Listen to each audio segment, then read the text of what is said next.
Today's speaker is a longtime member of the club. She has finally joined Pathways and is giving her Icebreaker speech tonight. She will elaborate on things that she has brought up during the other past meetings in our club. And please help me welcome to the lectern Andra with her speech, Escaping Death Twice.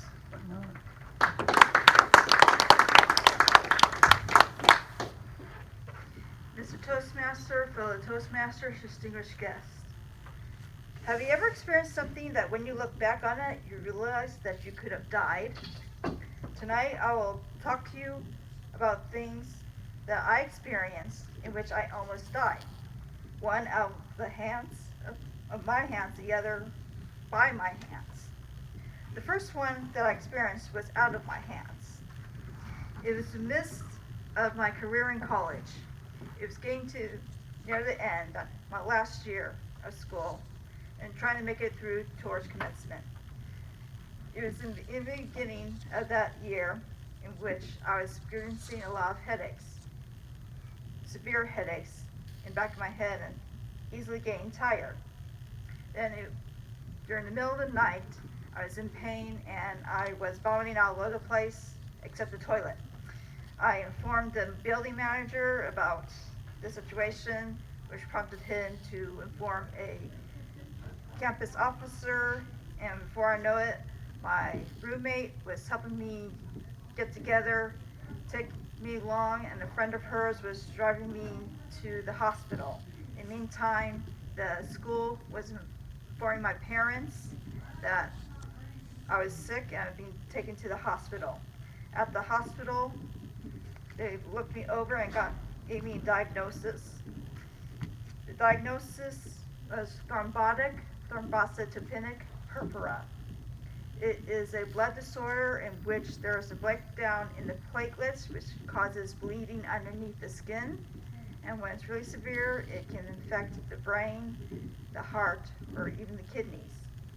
Luckily, it was caught early, so no such damage was done. The way that this disorder is treated is with something called plasmapheresis. It is something like dialysis.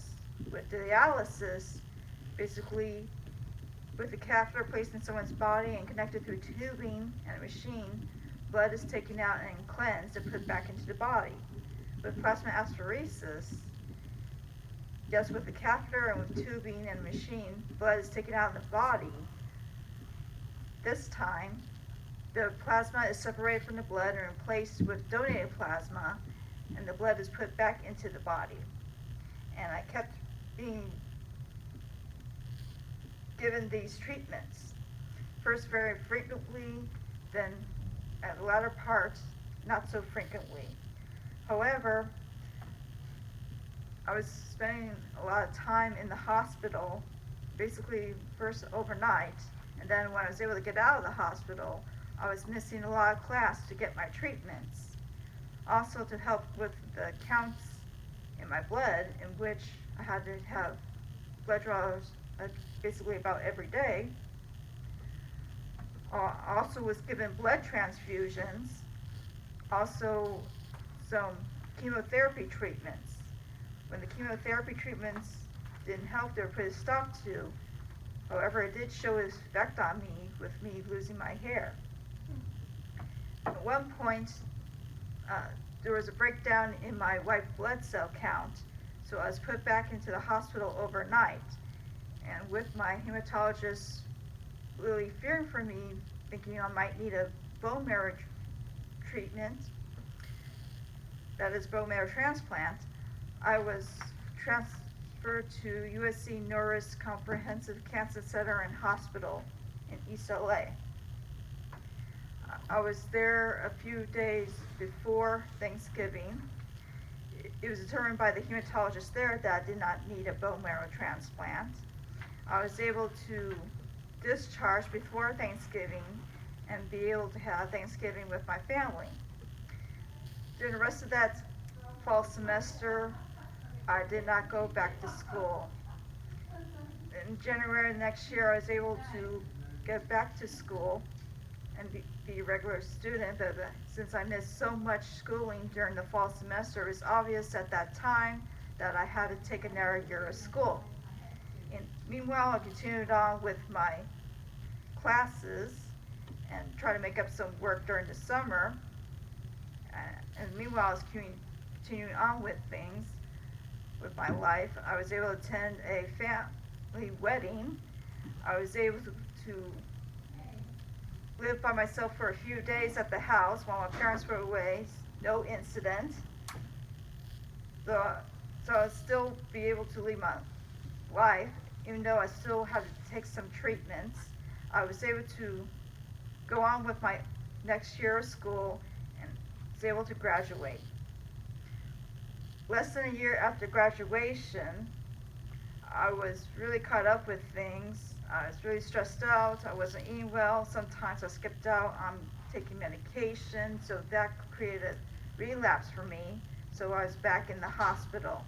Again, I was receiving treatments, the plasmapheresis, and at certain points where counts were not so good, I was also getting blood transfusions, and a recommendation from my doctor to help me avoid another relapse and to keep the blood disorder under control, I had a splenectomy. So the splenectomy was done. I still getting a few treatments afterwards until my catheter fell out. And after the catheter fell out, I felt like I'm still doing well, so decided that would be the end of my treatments. And since then, I no longer had any episodes. And a few years ago, I was able to do so well, I was able to stop taking prescription medication in relation to my blood disorder. The next part of my speech is how I almost lost my life when it was in my hands. It had to do with the fortunate events that happened to me, and it started the day before my birthday. What happened that day, I woke up and I found one of my 2 cats died.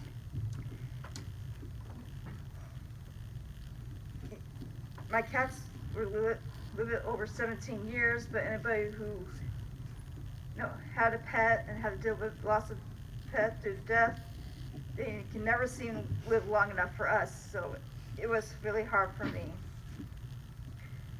And then on my birthday, they got news that the night before, the wife of a relative from which I was friendly with, she died from a second bout of cancer.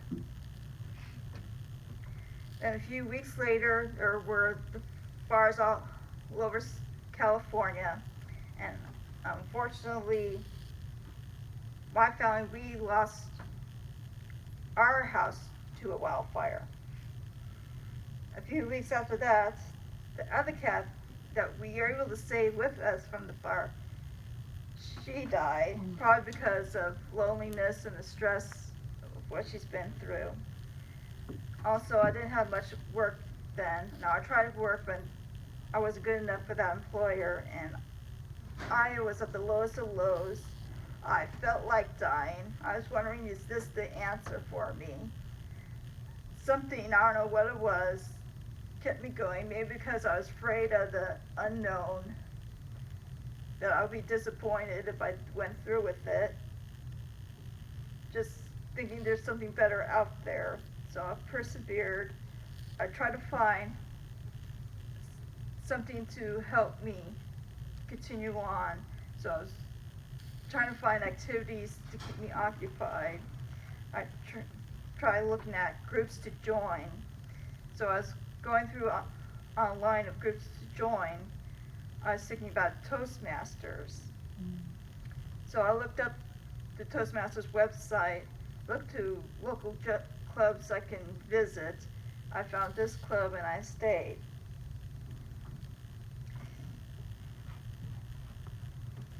And last year, when there was the untimely deaths of Kate Spade and Anthony Bourdain, it just took me back of the lowest point I was in my life, and I feel like I'm so glad I did not do the final act, and I went on because I was able to do things and have experiences I probably would have missed out on. I have items here in relation to what I've been through. This is from the wedding I went to that I attended. Here I am in this dress, and notice the hairstyle. I did not do that purposely. That's how my hair grew after the chemotherapy, and I hated that hairstyle, and I hope to never have that hairstyle again. You can take a look at it. This is representative of my cats. That's why I got it. There were Angora cats, and yes, they were white like this cat. And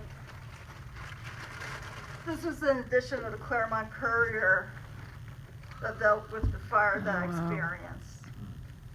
And it has a list of the addresses of the homes lost, including the home of my family.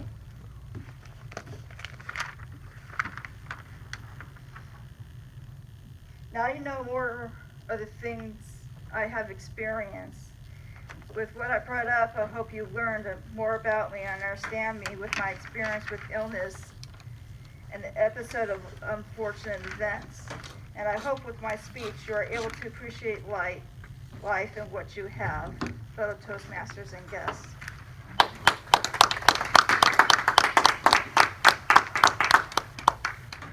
Thank you, Andra.